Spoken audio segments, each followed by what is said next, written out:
La guerre du feu est déclarée en Auvergne. Je m'explique, le projet de construction d'un parc d'attractions au cœur des volcans d'Auvergne suscite en effet une polémique. À travers ce projet, initié par le président de région, Valéry Giscard d'Estaing, ce sont deux conceptions du tourisme qui s'affrontent. Et c'est le thème ce soir de notre enquête menée par Valérie Gaget et Philippe Jasselin autour d'un musée au-dessous du volcan. Une ceinture de barbelés et des grilles hermétiquement closes. Le site, choisi pour l'emplacement de Vulcania, le futur centre européen du volcanisme, a gardé ses allures d'ancien dépôt militaire. Mais ce terrain, acheté par la région en 90, bénéficie d'un environnement exceptionnel.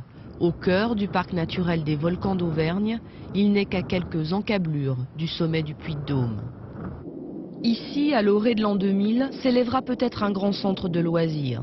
S'élèvera ou plutôt s'enfoncera, car la maquette de l'architecte autrichien révèle un bâtiment aux trois quarts enterré. Seule une cheminée haute de 20 mètres émergera. Au-dessous du volcan artificiel, 5 niveaux souterrains abriteront une série de grottes dédiées à Vulcain.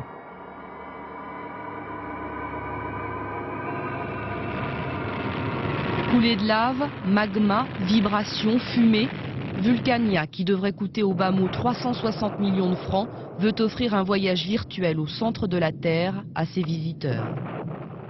C'est au début de 97 que nous allons pouvoir commencer le projet. J'aimerais que nous puissions l'ouvrir au printemps de l'an 2000, et puis au point de vue de la symbolique, ça sera probablement la plus grande réalisation française de l'époque. En réalité, une réalisation d'avant-garde à beaucoup de points de vue, et donc ça donnerait une forte image de l'Auvergne. C'est le calendrier que nous allons essayer de tenir.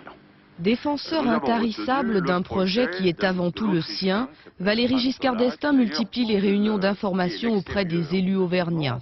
Président du conseil régional, mais aussi président du parc naturel, VGE met tout son poids dans la balance pour que Vulcania sorte un jour de terre. Quitte à bousculer un peu l'article 15 de la charte du parc, qui précise que l'implantation d'infrastructures lourdes est incompatible avec l'image du parc naturel. Pour un projet de ce type, il fallait qu'il soit dans un milieu volcanique. Vous ne pouvez pas attirer des gens, c'est comme si vous vouliez faire un musée océanographique, on va se mettre à l'intérieur des terres.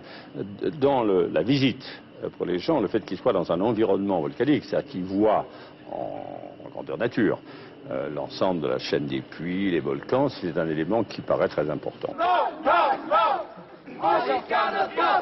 Giscardoscope, c'est le surnom donné à Vulcania par ses adversaires. Regroupés en comité, plusieurs associations ont déposé 3 recours devant le tribunal administratif qui ont retardé le début des travaux. Défenseurs de l'environnement, ces militants dénoncent les risques de pollution dans une région réputée pour ses sources. Surtout, ils craignent les conséquences d'un tourisme de masse. Vulcania espère en effet accueillir plus de 500 000 visiteurs dès la première année.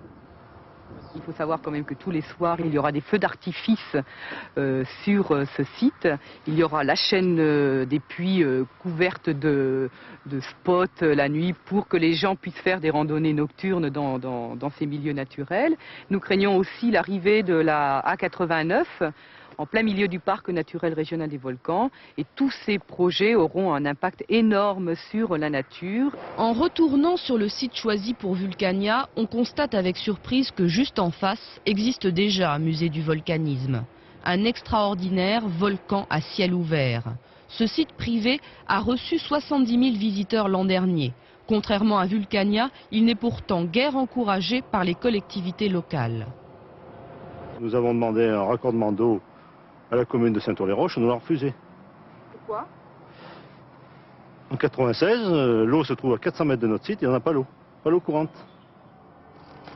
Que préféreront les touristes du XXIe siècle? Ce site lunaire où rien n'est factice ou le monde virtuel de Vulcania?